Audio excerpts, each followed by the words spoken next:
Thanks, Randy. And joined now by Alex Palou, the champion of the 2023 Chevrolet Detroit Grand Prix presented by Lear.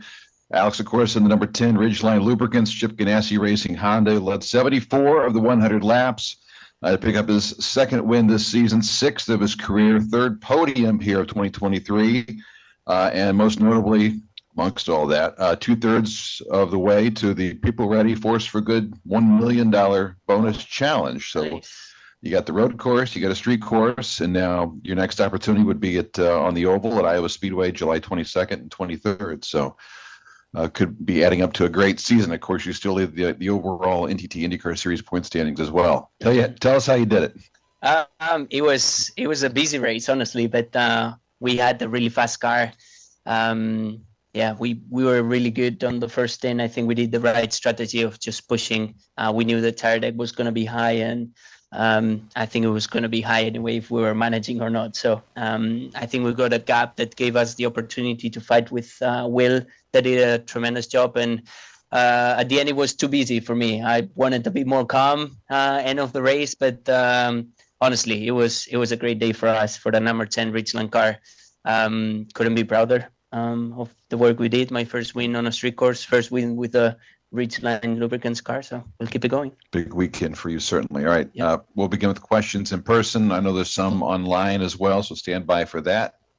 Lucille, you want to go first? Go ahead. Thank you. Congratulations, Alex. Thank you. You were one of the drivers that was pretty vocal about the track being not wide enough and, too bumpy and whatever. So what happened when you guys started to run out there in the car?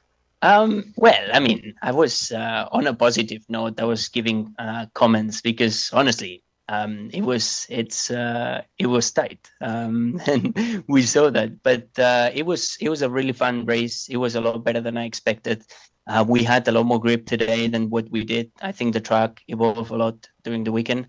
I'll rewatch the race, obviously, because I had the clean race, let's say that but honestly, Detroit did a tremendous job. The fans were amazing. I was mind blown of how many fans we had today, being a first time event. And also the podium on Victory Lane was really fun. So yeah, hopefully we can tweak some stuff and make it even better for next year. But cannot wait. More for Alex, Tim, and then Lewis. Tim, go ahead. Alex, number one, have you ever seen a fireboat? Yes, I saw it during my podium, right? Yeah, but have you ever seen one before? No. So that was a surprise for me. It was a surprise, and they were celebrating with us, so it was really fun. Yeah. Hey, how much are you looking in the mirrors on those restarts, trying to figure out what's going on behind you, or are you just kind of got your head down and if you do your thing, you're going to come out on the other end? Honestly, I was struggling.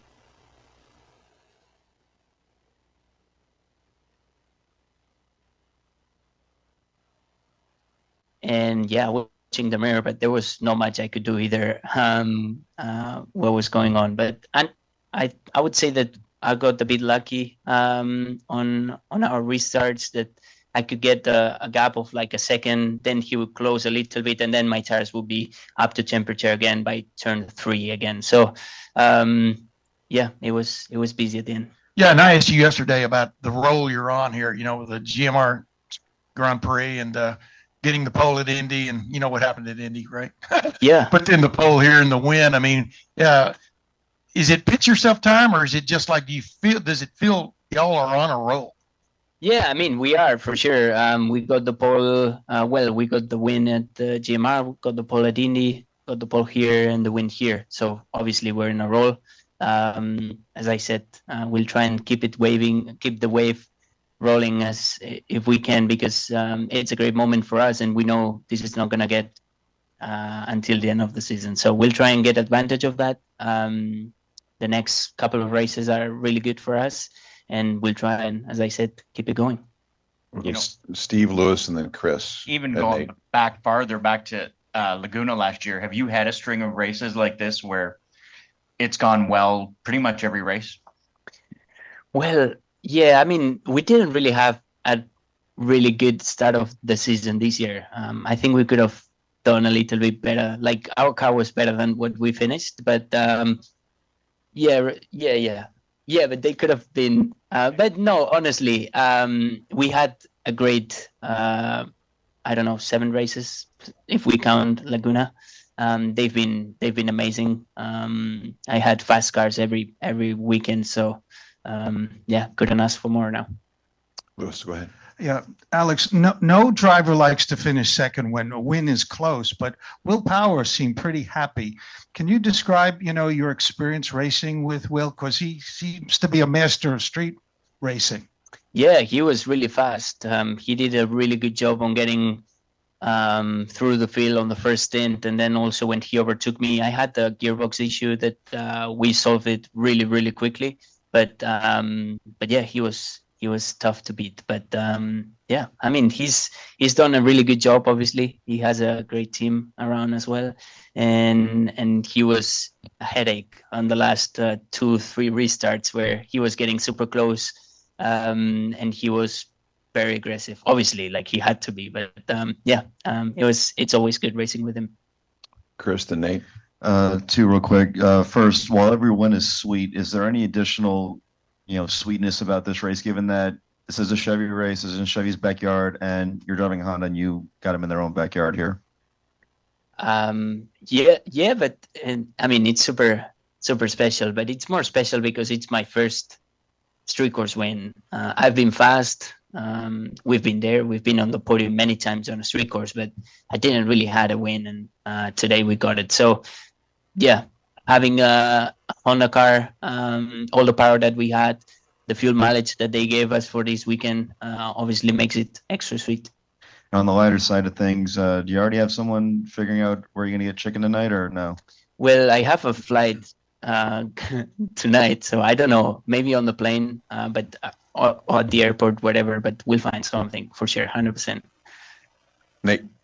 I heard you say out there in Victory Lane that the stall issue, or you had to go to emergency mode or whatever, Yeah.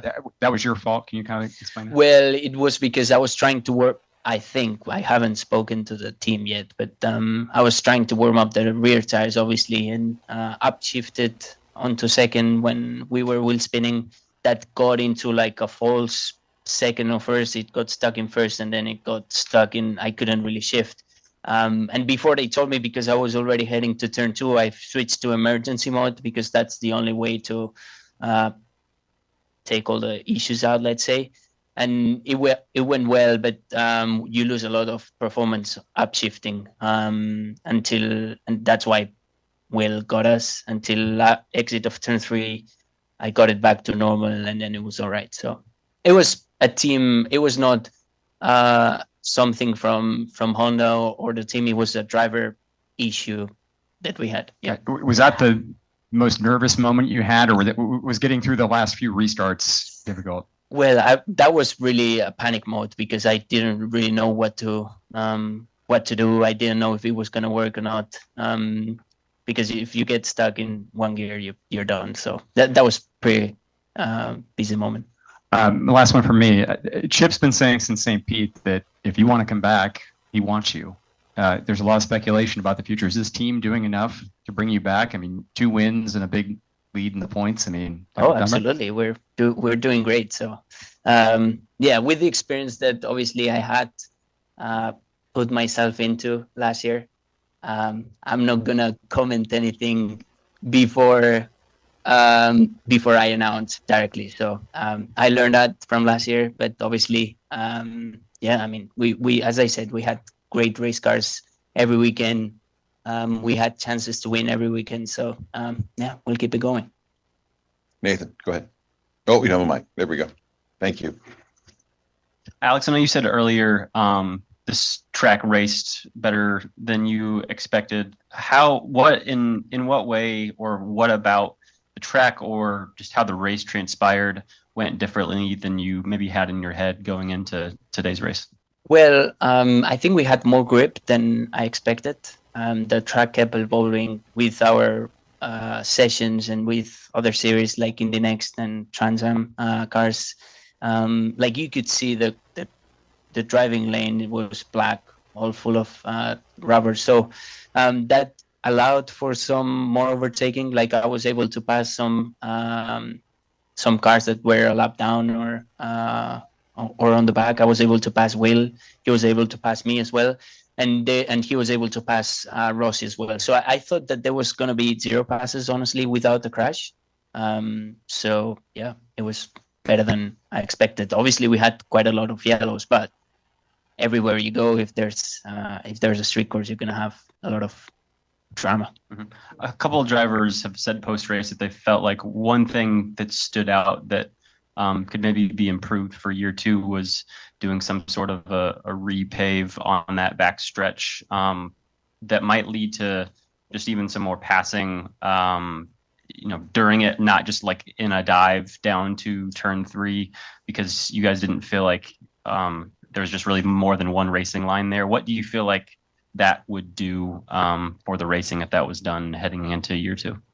Yeah, it would. I think it would help. There's big bumps on the right side, so it's quite easy to just go on the left and defend. And yeah, when you go on the right, it's not that it's bumpy, but you lose a little bit of speed by just touching. So that's why it made it more difficult. It would be a good step. Yeah, before turn 3. No, the back straight up. Yeah, before turn 3. Take a couple quick ones off of Zoom. Jack Binion from the race. Go ahead, Jack. Unmute yourself. Thanks, Dave. Alex, I think this is the biggest championship lead you've had in your IndyCar career. How do you try to not look at the end of the season and focus on the championship when you have this lead and that's in the back of your mind? I don't know. So is it big? I haven't watched it yet, but honestly, there's a lot of races to go. We got the lead 2 races ago, and now suddenly we have this amazing lead. So on the same way that we go up, there's somebody that can go up as well, and we can go down. So that's IndyCar. That's the high competition that we have here. There's a lot of, I think in 15 weeks, we're going to have 10 race weekends. So it's going to be tough to keep the energy up for everybody, but having that lead, it's going to help us, and hopefully we can keep it going and getting bigger.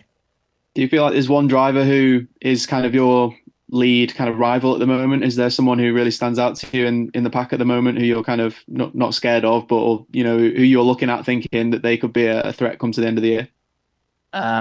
Dixon, Ericsson, Power, Newgarden, McLaughlin, Palou. I can keep going. Keep going. Yeah. I wish I could only name you one, but unfortunately or fortunately, I think that's the cool thing about our series. There's more than 10 drivers that I'm looking at. Thanks, Alex. Thanks, Dave. Thanks, Jack. 51-point lead with 10 races remaining, and a long way to go. Cool. Enrique from Marca. Go ahead with Alex Palou. Oh, that's late for him. Yeah. Thanks, Dave. Do you mind if I do it in Spanish, please? En español, por favor. Gracias. Alex, felicidades. Oye, una pregunta fácil o difícil. ¿Estás en el mejor momento de tu etapa en Estados Unidos? Lo digo porque siempre has sido un piloto consistente, pero ahora está saliendo todo. Salen las poles que se resistían en óvalos, en urbanos. Ganas tu primera carrera en street course. ¿Se puede decir eso? Sí, al 100%. Yo creo que siempre hemos estado ahí, pero no acababa de salir, ¿no? Estábamos en el Fast Six y nos faltaban 3 decimitas. Estábamos en la carrera y algo no salía tan bien. En cambio, hoy ha sido todo perfecto este fin de semana, en la quali de Indy también. Así que sí, estoy de acuerdo en decir que estoy en el mejor momento de mi carrera deportiva, no solo en Estados Unidos, sino creo que en general.